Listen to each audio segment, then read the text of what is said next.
What's going on, my friends? It's your friend Jack here, and today we're going to be talking about a little thing called work and how to make it into a game.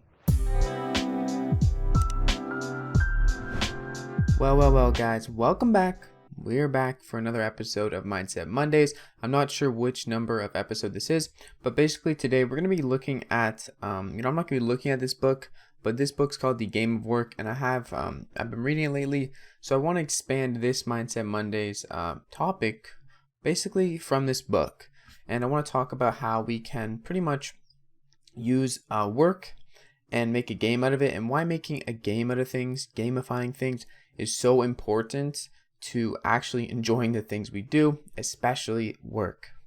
So essentially what I want to talk about is why I think too many people take their work a little bit too, seriously. And I don't mean like they take it as if it's not something that can be made into a game. And making things into a game, you can do that in a lot of ways, but when you do make something into a game, it suddenly becomes enjoyable. People pay a high price for doing things that require effort. People pay for that a lot of the time. You pay to go scuba diving. You're just going down into the water 200 feet. You're paying to put effort on strain on your body. You pay to jump out of an airplane. Why would you want to do that, right? There's lots of things people pay for that are games, or to other certain people they're games. To other people, they would never do that in their life. You couldn't pay them to do it. So people always are going to have different ways of making things fun for themselves. And I want to talk about how you can make things fun in your work, whether it be making money online or your 9-to-5 job. The main takeaways from this book that I got is that pretty much you need to keep track. You need to keep score. If there's no score, if you're not keeping track or measuring in some form, one way or another, how much you are getting out of it or where you're at, it's going to be really hard to actually make it into a game. If you have no measurements, you're not keeping score of something. And there's a lot of things you can keep score of. You could keep score of, how many hours have you worked this week? That's a pretty boring one. Or you could keep score of how many times you've done X thing, how fast you've done it.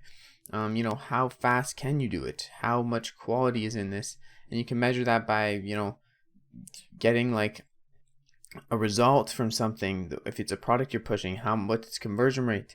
How long did that take me to make that? You can track so many things in online business and in your 9-to-5 job, whether it be a minimum wage job or a super hard technical job. You can track things, but if you're tracking things, another thing you also have to keep in mind is that you must, and you absolutely must, set goals to beat targets. You have to set targets up, specifically goals that you want to strive for and go towards. And if you hit those goals, you'd be pretty happy.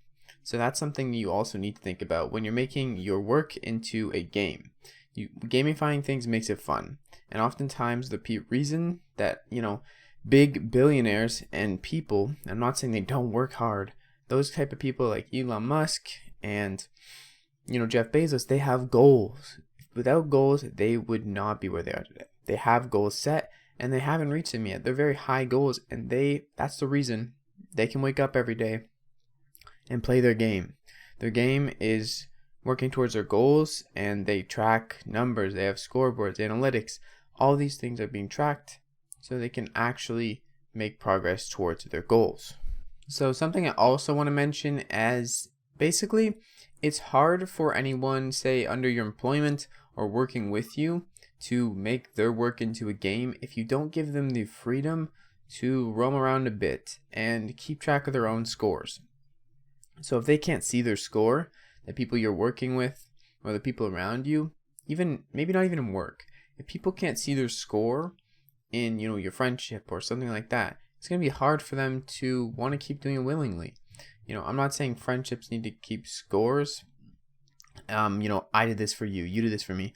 I'm saying if you can gamify something, it's going to be a lot more enjoyable, and you're not going to not take it more seriously, but you are going to kind of lighten up a bit and be able to improve yourself because you're not worried too much about the score, because you know the score, so you can improve upon the score. But if you don't know the score of whatever it is in your life, especially work, and you don't know how close you are to your goal, and you have no idea.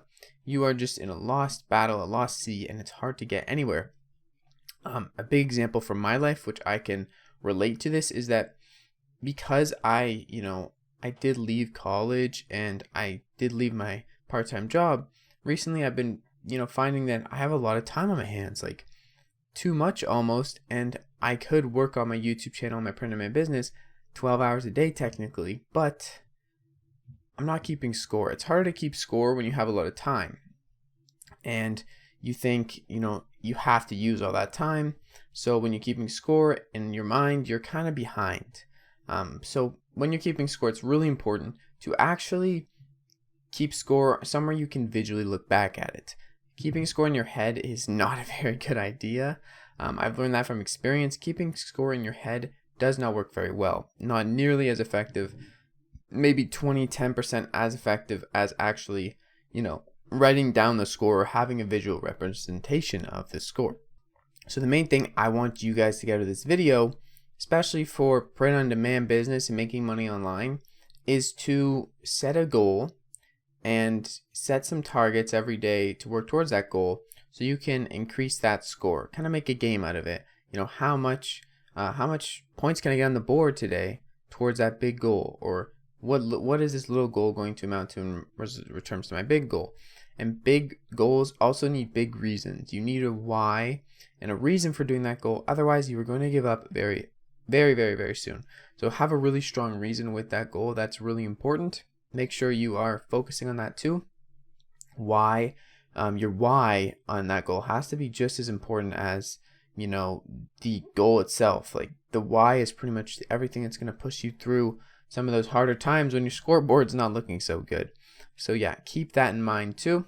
And with all that being said, I hope you guys enjoyed today's video. This has been Mindset Mondays. I might be posting another video later today. I'm not sure yet. But thank you guys so much for watching. As always, keep striving, stay blessed. I'll see you guys in the next freaking video. Peace out.